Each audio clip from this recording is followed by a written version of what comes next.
Okay. So, ito no yung magiging final activity nyo. Okay.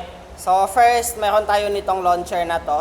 Ayan. So, dito makikita nyo, meron tayong main dashboard, open queue terminal, tapos yung open admin panel. So, dito sa main dashboard nyo, pag i-press natin, ito yung magiging itsura niyan. So, siya yung main dashboard. Dito nakikita yung mga, kung sino yung mga nasa queue, no? Kung sino yung susunod na tatawagin. Ayan.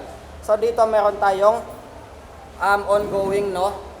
Tapos, sa open queue naman is ganito siya. So, dito kukuha tayo ng ticket. So, for example, get ticket.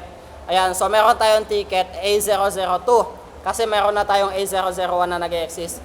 Dito, kung mapapansin nyo dito sa kabila, meron na tayong waiting na queue, no? Which is, meron na tayong nag-aantay. Ayan.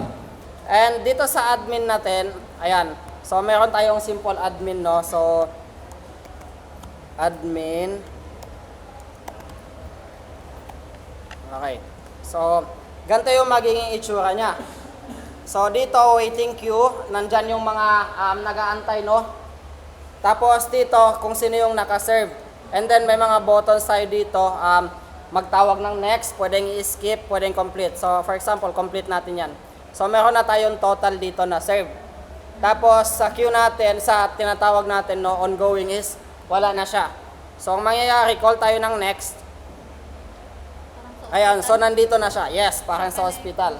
So, ganun nangyayari to. So, kung pwede kayo ulit sa, di ba, kung pumunta kayo ng hospital, meron kayong machine doon. So, pwede kayo magkuha lang ng ticket doon, i-print lang, tapos lalabas na siya dito. So, dito meron tayong waiting. No, ayan. So, meron tayo dito, waiting na queue. Tapos dito meron tayong serving. So, pwede nyo i-skip yan. So, pwede kayo magtawag ng next. Ayan. So, number 3 na. So, 003 na. So, ganyan siya yung gumagana yung queuing system. Okay? Nakuha? Tapos sir,